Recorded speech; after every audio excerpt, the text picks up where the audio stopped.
Hey there, Scoobies. It's commonly known that the theme of becoming an adult runs throughout BTVS, the vampires being an allegory for the everyday struggles of navigating adolescence, and Buffy's core friends representing facets of her personality. Today, I'd like to take it a step further, breaking it down season by season and looking at the more specific lessons of adulthood that are being tackled in each season's narrative. The first season leans heavily on the destiny trope. You are the chosen one! He is the one. I am the chosen one. As long as there have been vampires, there's been the Slayer. One girl in all the world, a chosen one. But that's only a surface plot device.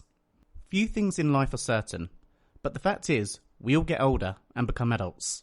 It's almost a certainty. You might even say it was destiny. That is the sound of inevitability. If growing up is the overall theme handled by the show, then Season 1 culminates with the acceptance of responsibility. Like many teens, Buffy has a part-time job, and like most teens, she isn't happy about it. I quit. It's not that simple. I'm making it that simple. I quit. I resign. I'm fired. But eventually, she comes to realise that working will be part of adult life. You're still not going up against the master. I've made up my mind. So have I. There are many parts of being an adult, and navigating adult life is often complex and full of many emotions.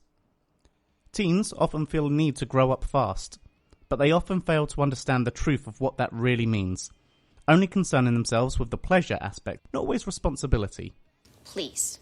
Like Angel and I are just helpless slaves to passion. Grow up. To this end, Buffy and her friends are no different.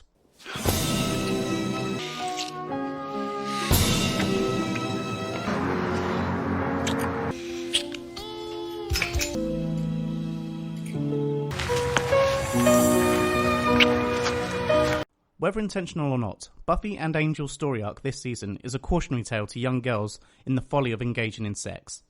Angel's turn to Angelus could very well be considered what it would look like from a female perspective when dealing with guys that just use them for, well, one thing.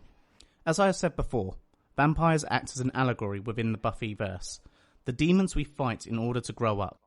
Angel, being a vampire, remains in a perpetual state of adolescence, punctuated by his change in character when sex is involved. No. Pain is gone. You sure? Yeah.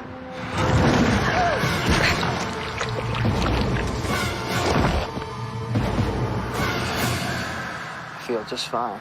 And sex is a theme that runs throughout this season. Where Season 2 handles lust and first loves, Season 3 delves deeper into relationships. Over the course of the season, we are presented with both healthy and toxic relationships. This is generally split into two camps, the first being that of partner relationships, and the latter focusing on father-daughter relationships. Starting with the former, Buffy is presented with two options.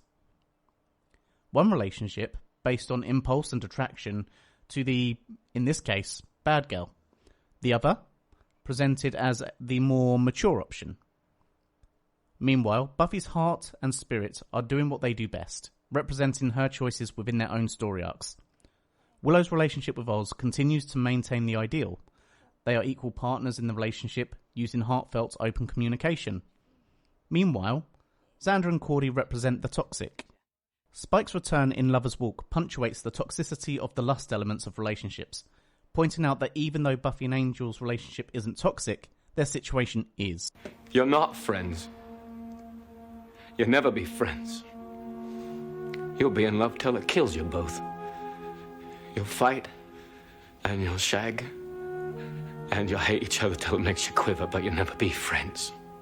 This is also accentuated by Buffy's heart and spirit when the mind is absent. Later in the season, we see the same parallels being drawn in the father-daughter relationships between Giles and Buffy and Mayor Wilkins and Faith. What's interesting here is that both Giles and Mayor Wilkins have genuine affection for their wards. Each, in their own way, want what's best for them. Where this differs, however, is in the moral centre of their character. Once again, the show presents the differences in toxic and non-toxic relationships, but also in role models. After dealing with love and relationships, it's no surprise that in Season 4 it's all about discovering who you are as an individual. The theme befits the location because there's a time and a place for everything.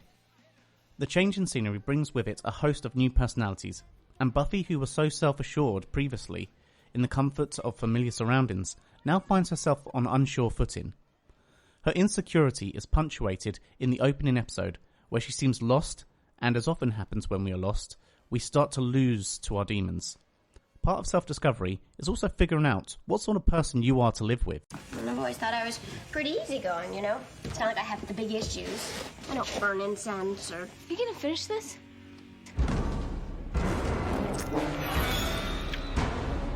Supporting the theme of discovery this season is the Initiative, a scientific military operation that is experimenting on the demon population.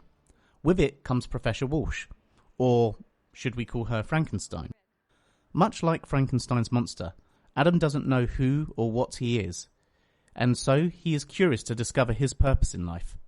Outside of the core elements, we see the rest of the cast go through many of the same beats. Oz's wolf side leading him to leave in search of answers, Willow's feelings of loss and then exploration of a previously undiscovered part of herself. Even Giles and Xander, both rudderless, now look for new meaning. Much like the previous seasons, the theme is more prominent in certain episodes, and for season 4, that's This Year's Girl and Who Are You? Faith wakes up from a coma and switches bodies with Buffy. May I help you? Buffy. You can't do that. It's wrong. You can't do that because it's naughty. In doing so, she begins to lose sense of who she is, and having everyone treat her like Buffy, she starts to act like her. You're not gonna kill these people. Why not? Because it's wrong. Buffy, however, has a strong sense of self which she's gained through her own experiences, and her friends' unwavering belief and loyalty to her. Giles! Will. Oh my god. Willow, wait. You don't understand. You're Buffy. You and Faith switch bodies, probably through a draconian Katra spell. She understands it better than I do. As the seasons mature, so does the subject matter, which brings us to season 5, and Parenthood. Buffy, if you're going out, why don't you take your sister? Mom! You could be forgiven for thinking the introduction of Dawn is about sibling rivalry or dealing with an annoying younger sister. The truth is, oftentimes, motherhood is thrust upon people, and not always planned, and this holds true here. Buffy is tasked with protecting a new life. The responsibility is thrust upon her, and at the same time, she is stripped of her own mother and partner. Buffy is in effect a single mum. Willow's relationship also changes to reflect the season's arc, when Tara is attacked by Glory and having her mind warped. There are a few moments in this season that accentuate the idea of motherhood in a way that can only be experienced by mothers. In the episode Checkpoint, the Watchers Council, the show's personification of patriarchy, comes to Sunnydale to test Buffy's fitness as a slayer and protector of the key. In other words, her fitness as a mother. In The Weight of the World, Buffy becomes almost catatonic in her realization that she may not be enough to protect Dawn, that it might be out of her control. And finally, in The Gift, she makes the ultimate sacrifice that any parent could make for their child.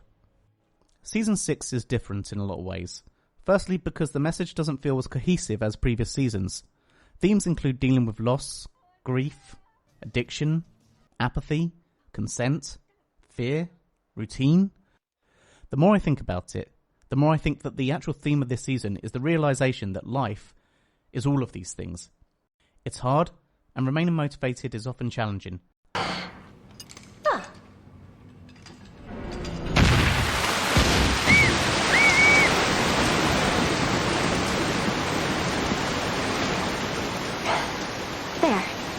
Better. But being an adult means finding the silver lining and trying to rise above all these issues. Buffy's friends are reeling from grief, and though everyone grieves in their own way, Willow finds exceedingly destructive ways of dealing with hardship, going from denial right the way through to vengeance, and even straight up murder. Now more fully in the world of an adult, Buffy struggles with apathy. Life seems less vibrant, colours are washed out. Everything I feel, everything I touch, this is hell. Just getting through the next moment, and the one after that. And she struggles to feel anything. Xander is the one Scooby that never developed beyond being the everyman of the group. Never quite content being on the outside looking in, he recoils from the prospect of living a normal life and panics at the idea of settling down. This is also the first season where Buffy's fight isn't literal. It's in realising that there is still beauty in life, and it's her job to show it to the next generation. Through the first 6 seasons, the themes of adulthood have included destiny, love and sex, relationships, discovery, parenthood, and dealing with the bad times. But what else is there? Did your life pass before your eyes? Cup of tea, almost got shagged, cup of tea. The final part of adulthood is learning how to lead. Being a leader isn't about giving orders. It isn't about making people follow you or do what you say. Leading is about making the tough choices, about considering the greater good and doing what's right by the majority. It's about taking responsibility and accountability, be it in the workplace, in the family, or even just in your personal life. Buffy's final step in the road to adulthood is using the wisdom that she's gained through her journey to lead others to success, making the hard choices, and becoming a leader. So, what do you think? Am I pulling at straws? Let me know below, and consider leaving a like and a subscribe. Till next time, take it easy.